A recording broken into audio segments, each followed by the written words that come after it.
what is Trump's real role?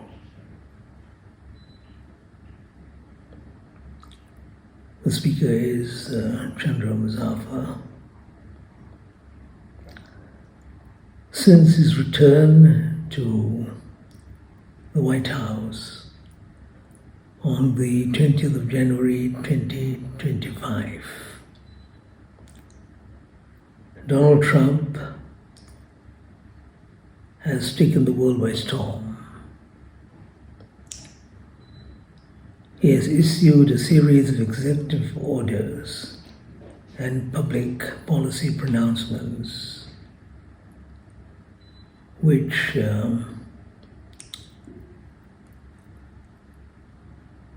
have shocked a lot of people. These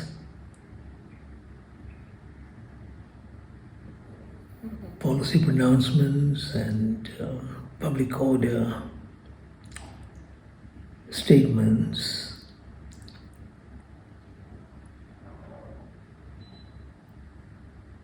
have challenged tariffs, territory, and transfers of people. These are in fact the three T's that have been Trump's targets, the three T's: tariffs, territory, and transfers. We shall look at these three T's one by one, very quickly, draw some conclusions based upon our analysis. Let me begin with tariffs. As soon as he became president for a second time, Donald Trump announced that he would be increasing tariffs on his immediate neighbors, Canada to the north and Mexico to the south. And that was followed by an announcement about increased tariffs on China. And then, of course, the European Union. But the announcement on Canada and Mexico, he decided to postpone it, mainly because of some problems in implementation. China, it remains at the new rate, and then of course, European Union followed by other countries. Why these tariffs? This increase in tariffs. It's based on something which Donald Trump has talked about for a long while. He says that the present trading pattern is against the US's interests, that there's been a rip-off. Other countries have taken the US for a ride, and they've taken advantage of the US, hence the need to increase tariffs. Whether this is true or not is a different matter, but this is an example of how he is governing today. Now, if you look at how nations have reacted to him, all the countries that have been targeted, as far as tariffs are concerned, have rejected his move, and some of them have instead increased tariffs against the US as a sort of retaliation. Now, if this goes on, of course, global trade will be affected, since the United States is the world's leading economy in a sense, and countries will be affected, and as a result of this, the entire global situation will be impacted, since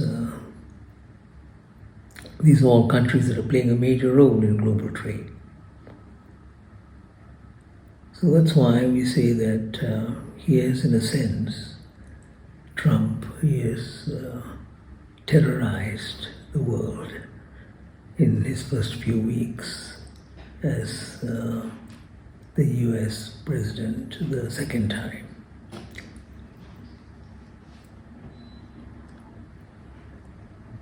Now let us look at this in some detail very quickly before going on to the other target of his, the territory, the other T.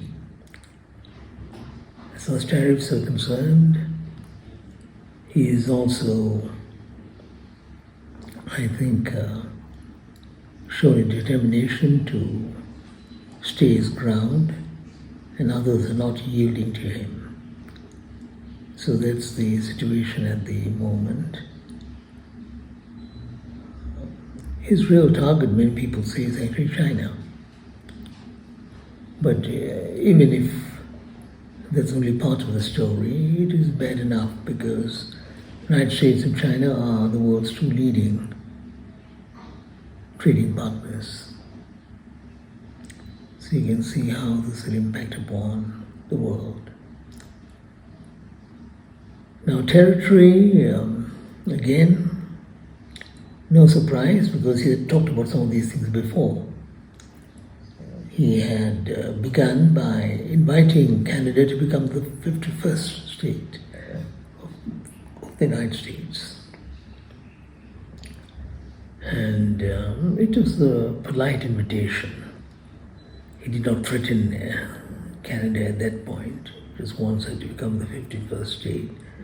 And started referring to the Prime Minister of Canada as the governor of Canada, like what he would do to the governors of the various states of the United States of America. It was a sort of an insult, but nonetheless, there was nothing physical, it was just verbal. And Greenland, which is part of Denmark, it's a sovereign country, independent. He has talked about his interest in Greenland, and of course the people of Greenland have reacted against it very strongly, and so has Denmark, because it's part of their territory now. So that's yet another response to this man's policies. And Panama, both those in charge of the Panama Canal and the nation called Panama, they've reacted against Trump's proposal. They feel that it is a threat and it is a challenge to their sovereignty, and rightly so.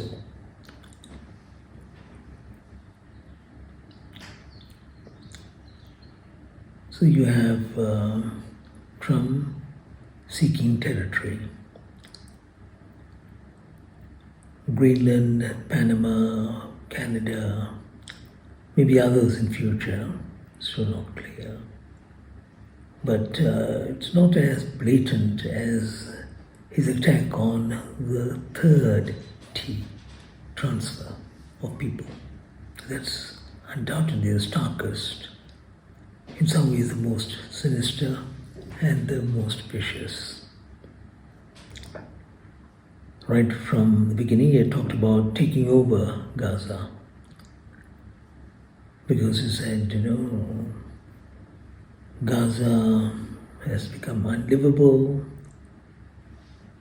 and its infrastructure has been destroyed. Homes have been destroyed. No one can live there now. And the only way out, he said, is for the US to take over Gaza. And the people of Gaza can go and live in Egypt or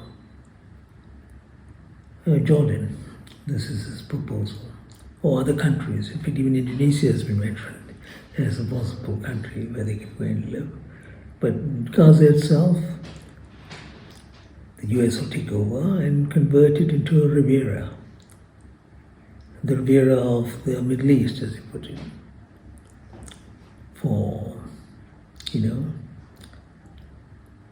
people to come and enjoy the sights and scenes of the beautiful Riviera.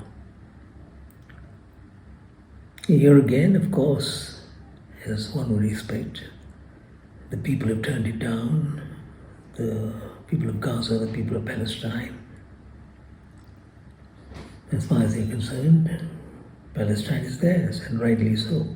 Like what the government of China said, Palestine belongs to the Palestinians. Which incidentally is what Mahatma Gandhi had said in the 1930s, when the Zionists were first eyeing Gaza, and this was during the colonial era, and Gandhi responded to that when he was asked about the interests of the Zionists in taking over Palestine. He said, no, Palestine belongs to the Palestinians. And this is a very simple principle. It's a principle of sovereignty, of independence, of identity. And it's totally absurd to talk about taking over someone else's land just like that. It's just like 19th century colonialism. Yeah, you say you want a piece of land, you want someone's territory, you take over. Because you've got the power, you've got might behind you. And not just the Palestinians, but the Arabs as a whole have turned down this stupid proposal from Donald Trump. And many others too. They say this is very silly. The idea of taking over Gaza as a way of solving the problem. Just think about it. He says that Gaza has been devastated, it has been destroyed and so on. And he's trying to solve the problem. But mind you, he doesn't blame the party that destroyed and devastated Gaza. That's his partner, continues to be his partner. He continues to finance that state, they work together. I'm referring, of course, to Israel. They did what they did, of course, different administration, but Biden was the person behind this, but Trump was totally supportive of the idea of taking over Gaza, which he has now pursued since he has become the president. And it is a shame that this is what he has in mind. His mentality is that of a 19th century white colonialist. And he's trying to do what he thinks he has the right to do, even though he knows the people are against it. And there's no way he will be able to achieve these things. But we have every right to be concerned about it, because you don't know what else he's planning to do. The things he's going to see, the countries he's going to target, the sort of dreams he has. These are reckless dreams about the future of the world. And mind you, another 4 years. It's just 4 weeks. Now another 4 years, you don't know what will happen. So this is why I say that this is perhaps Trump's real role. His real role is to make the people know what the US is up to. It is to sort of increase the tempo of anger and hatred against the United States of America, the US with Israel.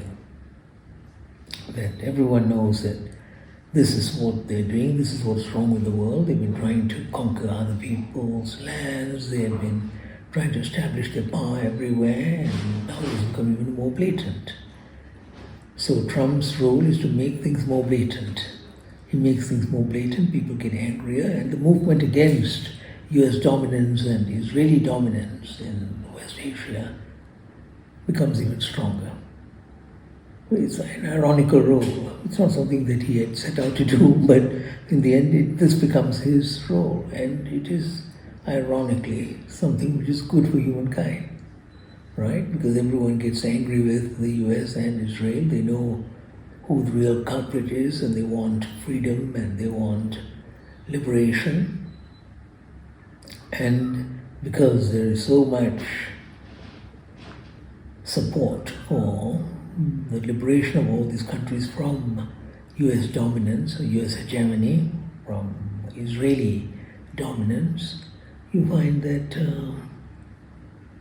people are able to establish a different chapter in history. Is this what is going to happen? That Trump unwittingly plays a certain role in the birth of a new era, largely because of the way he has chosen to do things.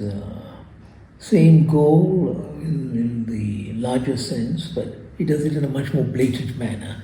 He's starker, he's much more aggressive in what he wants to pursue. And that pursuit leads to a change in world affairs. It leads to a change in the global situation, and that will be good for humankind. Ironical, isn't it? Yes. That this man plays a role that he never intended to, and it becomes the door that opens to a new era in international relations. And hopefully, inshallah, the whole of humankind will benefit from this. Thank you.